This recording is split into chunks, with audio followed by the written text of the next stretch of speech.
Aloha, I'm Felicia Miller Johnson, and I conduct work life video interviews with career professionals that become an all intuitive conversation.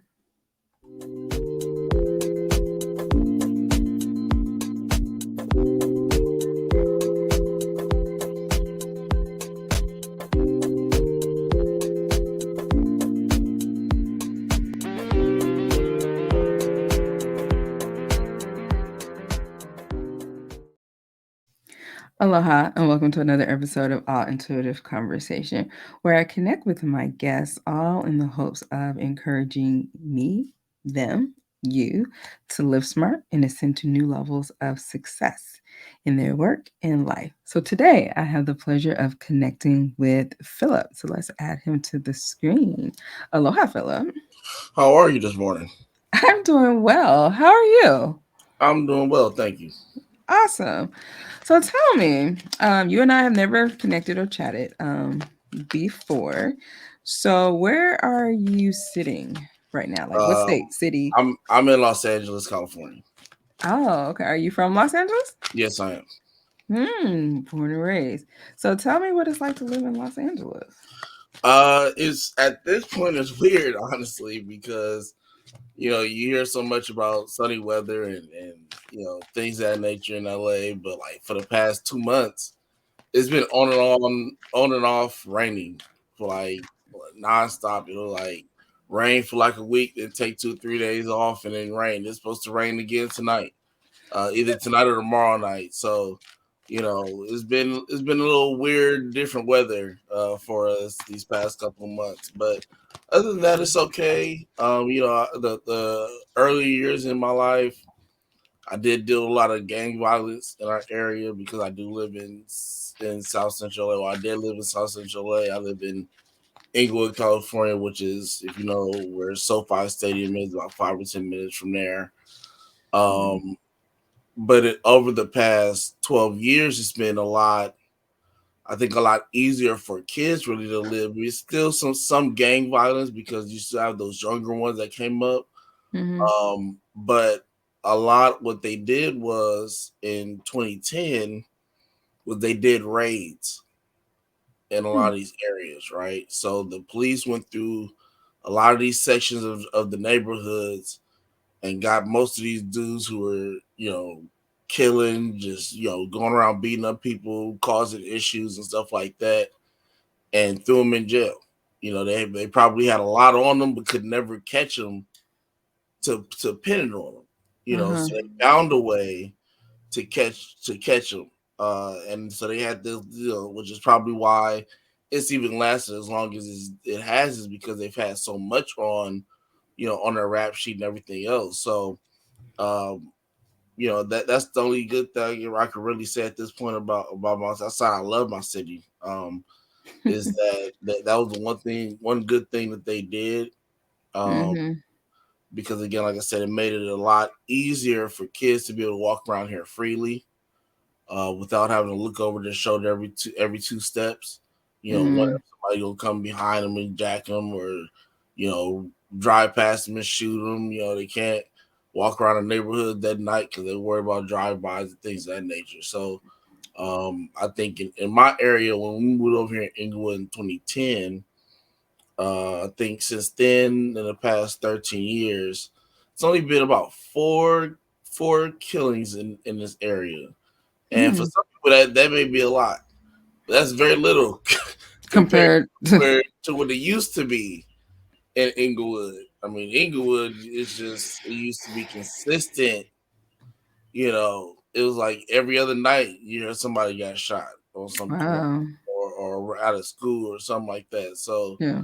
a lot better times nowadays, and I think that was why the development of SoFi Stadium was able to happen. The development of the Intuit arena for the Clippers is in development. Things that they were able to make developmental changes in our area and upgrade the neighborhood is because of the lower crime rate that we have currently in Mm-hmm. our city. Well, it's interesting because, of course, first card that came out was this woman here with the bottom of is the appreciation. So as you were sharing the appreciation, for sunshine, having that in your neighborhood at one point and kind of missing that now that y'all going through these different weather changes, but of what it used to be in the neighborhood. Like I said, you can take it for granted walking down the street, and now like saying we can do that more freely, because there was just like the next card that had came out was just this whole anxiety um, kind of situation. I'm like, Dad, can I go out? Can I sit next to the window without worrying about a bullet coming through the window and shooting me, kind of thing. So it's like wow.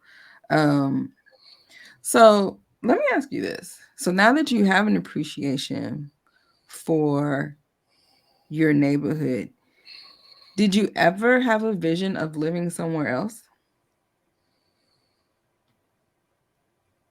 I think if anywhere, Mm-hmm.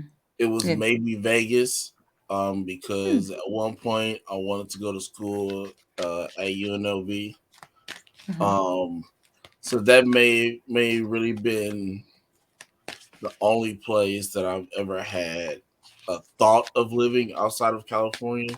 Mm-hmm. Um, because I hate you. I say we dealing with weird weather now, but I hate very weird weather. Like I hate for it. Like Tampa Bay, Florida. I have a friend that lives up there. Actually, the co-host of my show. Uh-huh. Um, he lives in Tampa Bay, Florida, and when he first moved out there, we were talking. He's like, "Man, it's storming." And then we got on the phone later that day. He's like, "Man, I'm about to take the kids." Sunshine. He's like, I'm about to take the kids to the pool." I'm like, "Wait a minute, you just said it was raining. What happened?" Like I hate weird weather like that. So I'd rather just sit still where I'm at and and enjoy myself, and I'll be okay. One of those cities, because I live in Arkansas, and then Mm. there's also in Nashville, it's kind of like this as well. It's like wait 30 minutes and the weather will change. Like it'll be something different. Let Well, me you ask you a mentioned, question. yeah. How do you like Arkansas? The reason why I'm asking is because I have an uncle. He bought a house in Arkansas. He Mm-hmm. lived out there for maybe about 12, 13 years, and now he's moving back to LA. Mm-hmm. And I don't think it necessarily is anything wrong with Arkansas. I Uh-huh. just think he just misses his family because he has to drive back. It seems like he drives back here like every 3 months just for something to do with family. And I'm like, bro, you might as well just stay in LA. You burning more gas than going. Then Just on the road. yeah, man. I mean, because Yeah. they traveling consistently, and it's like, man, just stay home, bro. Yeah. Just stay with the family instead of getting up every 3 months to hit the road. You stay out here for like 3 weeks and then go back home. Like, man, just stay. But Just I've always wondered because that's where my family's from. oh, Family's really? also from. I have a lot of family in Texas. Family from Louisiana. Um, my grandmother's part side of my family is from Tulsa, Oklahoma. They were actually a part of the Tulsa massacre. Oh, wow. So a lot of family from that area. A lot of friends as well from that area, Atlanta, Florida. Mm-hmm. Things of that nature. So very geographically uh, familiar with the area. Yes. So I'm not originally from Arkansas. I came here with my husband, who's from Arkansas, and I would say it has been a journey. But I realized Arkansas was a part of my life's purpose, and I say that to say there was a lot of judgment. I grew up in a military family, and so mostly city life. I thought I was going to have this job like in New York, live in Jersey, the East Coast kind of thing. And Mhm. so when he first was like, we're going, back to Arkansas, I was like, where? And then all I knew at that time was, about the Little Rock Nine. I was like, you talking about that place where they didn't want the black kids going to school? That's where you want to Right, take me, right, right? right.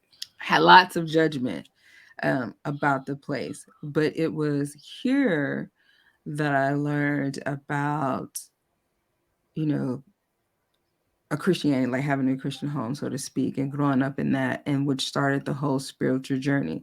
It was here that I learned to embrace who I am spiritually as a wife, a mother, career person.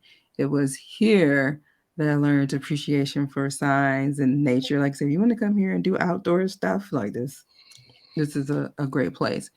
And so what I realized is that it's not always so much about where you live in the sense of what can you learn from that experience, from that, because it's interesting that you talked about the neighborhood that you were in. No, there was no drive-bys or shootings. I was in a safe neighborhood and all that, but yet at the same time there was a time that I was feeling trapped in my mind, in my own house, because I thought this is not where I'm supposed to be, right? Like I'm supposed to be doing something else. And I realized that this is where I was able to grow and mature, and in this space. So I say that to say I enjoy it. It fits my family, it fits my life. It's like you said, he has family here and we do all these different things. And the fact that I grew up in a military background, I can adapt, to the surroundings. But Right. I appreciate how I was able to grow and mature here, from that. So in a way just gave me what I'm going to say is another opportunity to live, which sparks the next question that's coming through. Tell me, it says on your title that you're the founder of A Second Chance. What is that about? So Second Chance is originally um, a YouTube show that I started. Mm-hmm. And the original thought process of this show was going to be dedicated to interviewing individuals who have dealt with transplants. Because I am a kidney transplant recipient, and so that's where you know most of my life has been around is pre-transplant, post-transplant stuff. So, but then as I was thinking, trying to think of a name, because at this point, I started in 2021. So Mm-hmm. by that point, you got to realize this is years down the line of people coming up with names for their show, Mm-hmm. and you always end up thinking about names that generally would just come to mind at the beginning of your thinking process. And every name that I came up with, people had, and so I said, uh and so I started asking myself questions.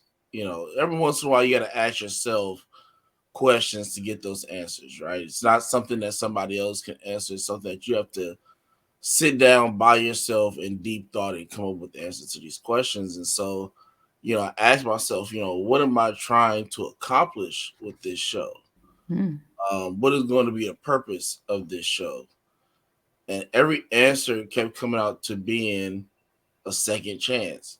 People deserve a second chance. A lot of people get second chances, right? Mm-hmm. Um, and then that's what made me kind of veer off into not just staying with the transplant space, but that everybody deserves or can have a second chance at life, Yeah. no matter what position that they're in. They could be homeless, they could be, physically ill, loss of job, loss of home, like I said, homeless, things of that nature.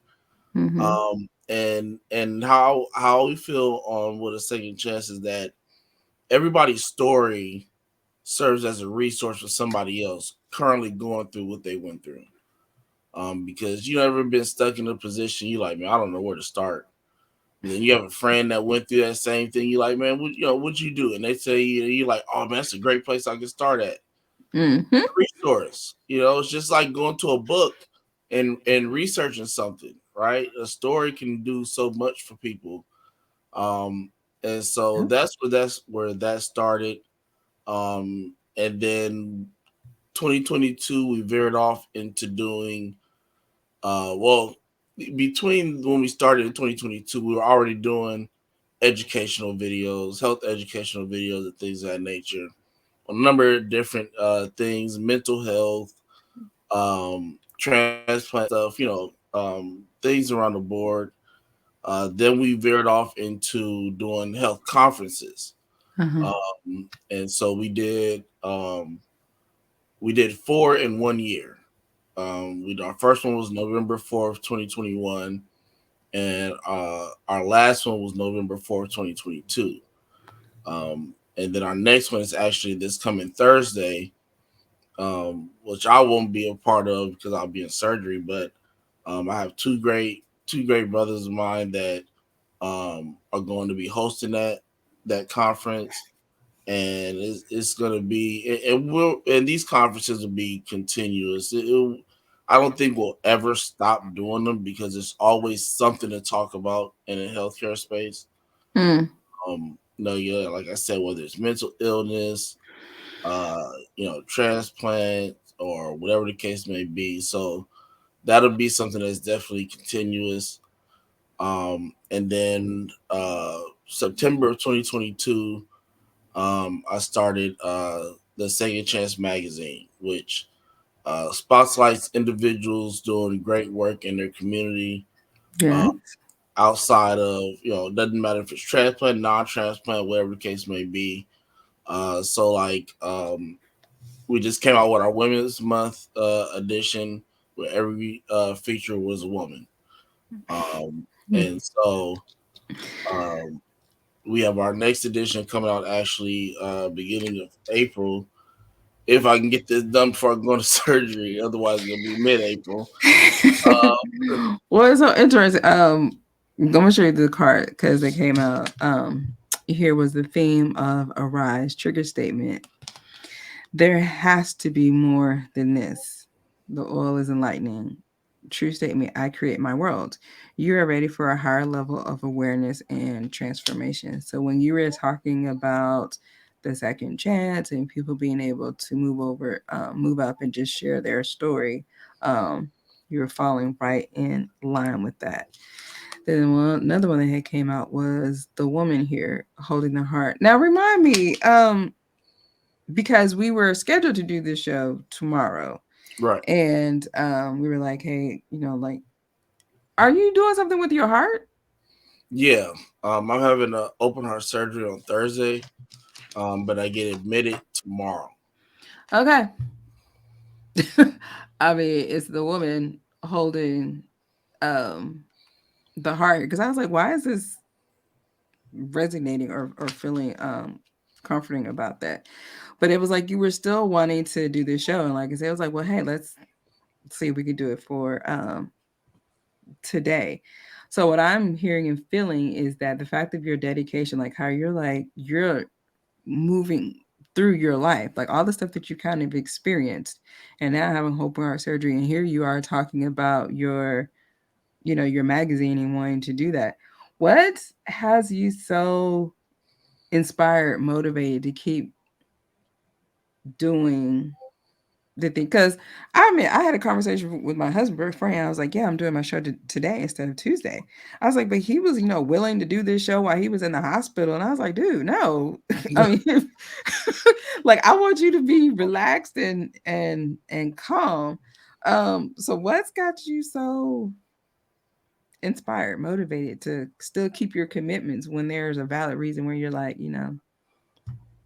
Number one, my donor, Mm. because even though I am currently, on dialysis, my first transplant rejected, um, I Mm. still didn't have to get that first one, right? Mm. That person made the selfless act to say they wanted to be a donor when they left this place, or their family made the selfless decision to donate them, their organs and things of that nature, when they passed away.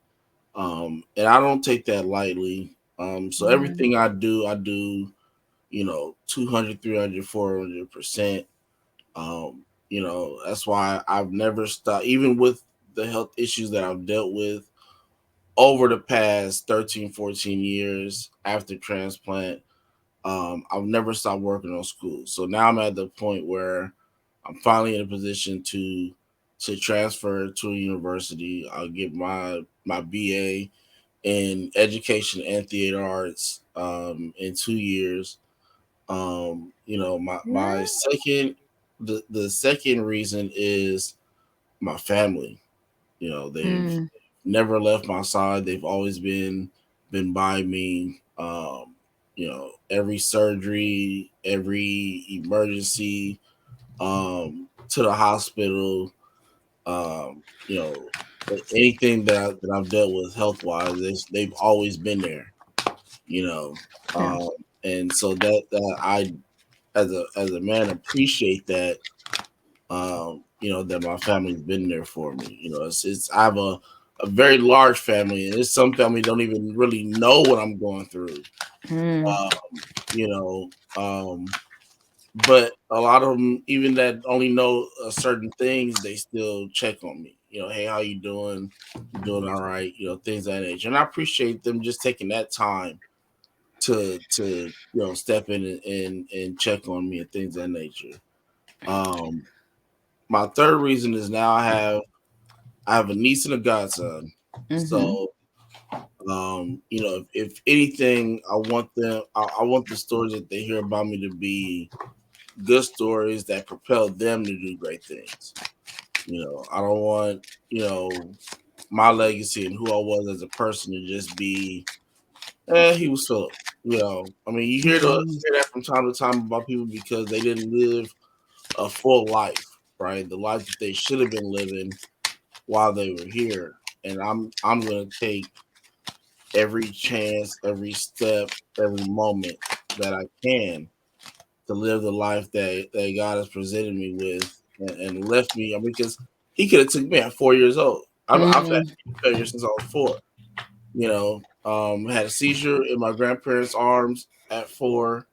wow. I could Yeah. have been gone years ago. Had emergency brain surgery at 20. Could have been gone years ago. But there's a reason why He kept me here. Now I'm still working to figure out what that was. But at the end of the day, that's it's just for me to follow His plan. It's not really for me to figure out what that plan is. It's just for me to do it without question. So So the encouraging word that came before your surgery, and just basically what you literally said, Philip, was the next divine creature that came out was Master Jesus. And it says at the bottom of this card, you are on the path of light, love, and forgiveness. Father healing is possible at this time. So knowing that you're going to have this surgery and all the things that you're going through, your life is healing. And then when you're saying, I don't know, next card that came out here was the scripture that wanted to encourage. It says, I will instruct you and teach you in the way you should go.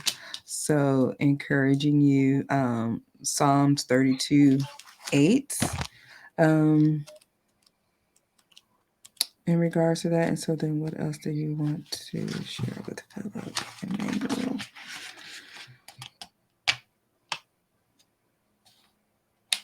Hmm. So Psalms 32, the overall passage of scripture from 1 to 11, it can deal with comforting for compassion for those who transgress and when lonely. So it says, kindness will be forthcoming toward those who have sinned when verses 5 and the copied onto preachment. So it's like giving you this for transgressions. mm, Um, and then, like I said, you had Master Jesus on forgiveness. Not sure exactly what that is. And it may be just meant for you privately with that, but forgiveness is coming up. But you're living this life of appreciation, but you have one of the great ascended masters connected with you.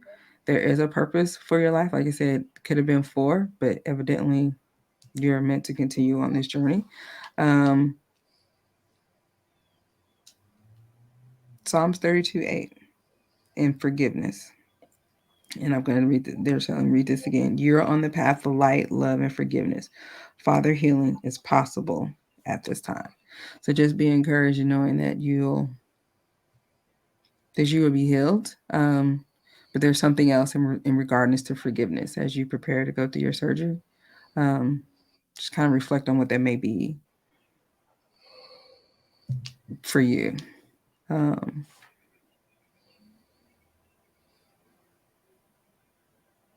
yeah. So, Philip, I'm gonna end it there. I am sending up high energy vibes to you as you go to your surgery. Thank you so much for being honoring and wanting to still have this conversation to share your story with the audience and those, and just may you continue to live smart and ascend to new levels of success. And for those that want to connect with you, like I said, and maybe send you encouraging words after your surgery and connect with you and learn about all the things that you're doing about Second Chance, where can people reach you? You can email me at Philip Jones is Philip Jones the number one, the number seven, period mark, the letter S as in Sam, C as in cat, T as in Tom, A as in Apple at gmail.com. That'll probably be the easiest way. Yeah, that'll probably be the easiest way because I probably won't be too much on social media. But Facebook, you can follow me as Philip Harris Jones Jr. On LinkedIn, it's Philip Jones as well. So you know, every now and again I'll probably check it, but I'll probably be more, in my emails or my text messages and things of that nature. So, but definitely, reach out. Our website is www.secondchance.net.